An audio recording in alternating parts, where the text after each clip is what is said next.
road. I go see him every once in a while. And he's so sweet, he is, him and Grandma, they're so sweet. We was sitting out on the front porch today, and he was sitting out there, and we was swinging, you know, we sitting in the porch, we was swinging. Grandpa said, "Sweetheart, would you go get me a glass of water?" And Grandma got up and she got a glass of water. Directly we visited a little bit longer. And he says, "Honey pie, what's for supper?" And she told him. We sat there and visited a little bit longer. He said, "Sugar lips, are we going grocery shopping tomorrow?" And she said, "Yeah." Grandma got up and go in the house in a minute, and I looked at Grandpa and grinned. I said, "Grandpa, let me tell you what, y'all the sweetest thing. You always call each other by them pet names. Them old cutesy sweetheart and tater and stuff like that." I said, "How long you been calling Grandma all them sweet names?" He said, "I've been calling her them sweet names, boy, about 20 years. Because about 20 years ago, I forgot what her name was." How's everybody feeling tonight? Everybody doing good? Yeah! That's good, that's good. Hope everybody's feeling good. Man alive, it ain't going too good around our place, it ain't. It ain't. Uncle Elrod has moved in with us, Ricky. He's moved in with y'all? He's moved in lock, stock, and barrel. The whole works. The whole works. Uncle Elrod, this little uncle I got, and he's about this tall, and he's about this wide, and he's slick-headed on top. Oh my. And Uncle Elrod, bless his heart, he just tries real hard, but he can't do good. He can't. Ricky, he got fired at his job from being a shoe salesman. A shoe salesman. A shoe salesman. Y'all try to say that? Shoe Sounds real fast. A shoe salesman. He got run off. Oh, no. He was there in the shoe store working.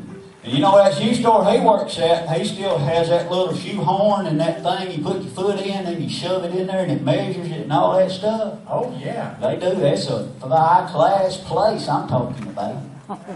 And Uncle Elrod, he was there working the other day. And this lady came in and wanted a pair of shoes. And she was, let me see how I can say this. She was growed all the way that a person can be growed. She looked like a watermelon had been watered too much.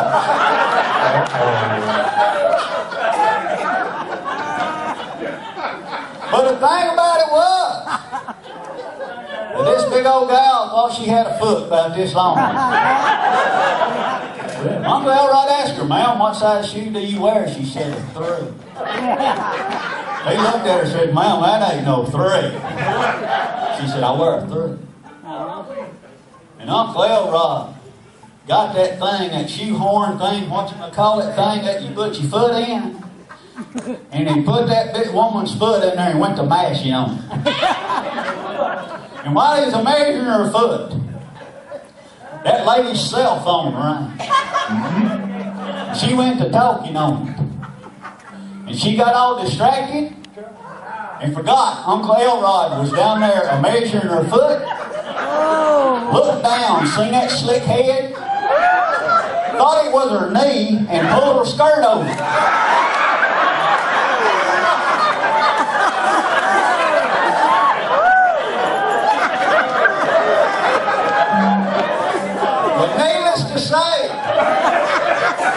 After Uncle Elrod got through walking around like a possum in a sack, they fired him from the shoe store.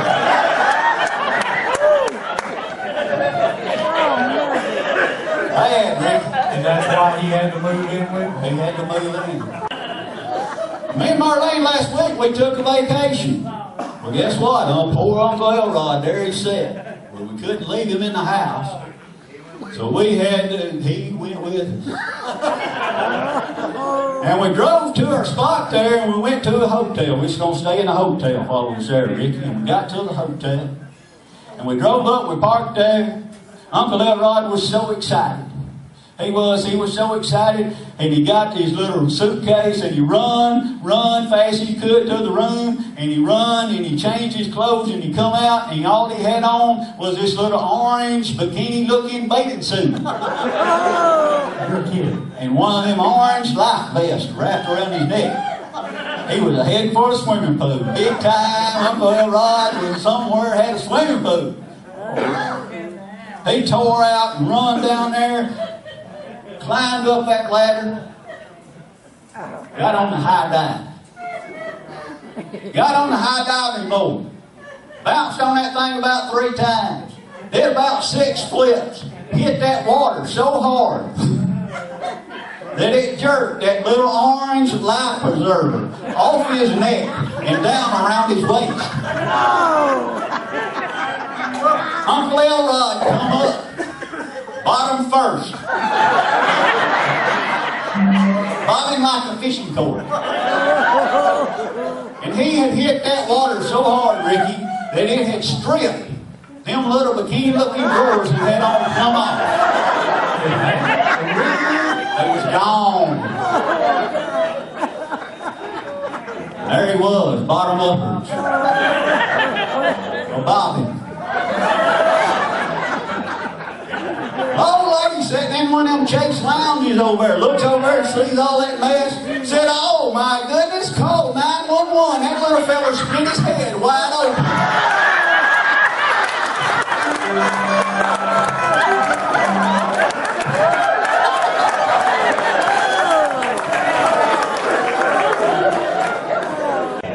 We do lots of animal stuff down there at Frog Hair. I'll tell you about the man named Clem, what does all the livestock raising down there.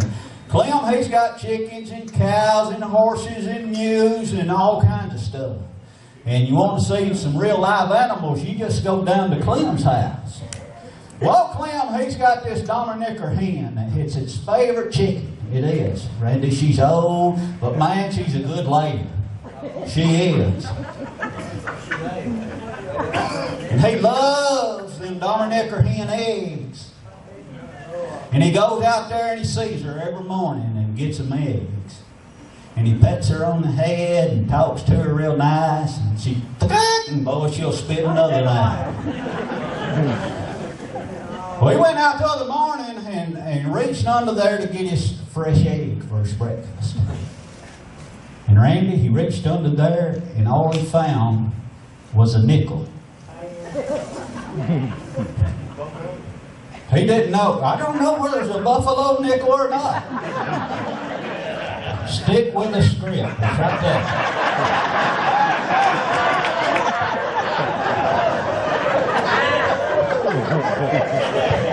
You pay a guy $15 to play piano for you and he takes over the thing. I'll tell you now. So Clem goes out there the next day. He goes out there the next day and he rubs her on the head and talks to her real sweet and he reaches under there to get his fresh egg and pulls out a dime. Man, something's wrong with his favorite Dominicker chicken hen.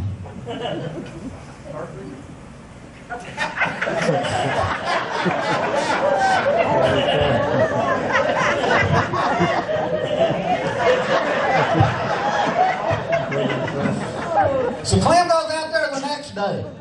Sure enough, there she is. He pets her on the head, talks to her real nice, and then all of a sudden he reaches under there and pulls out a quarter.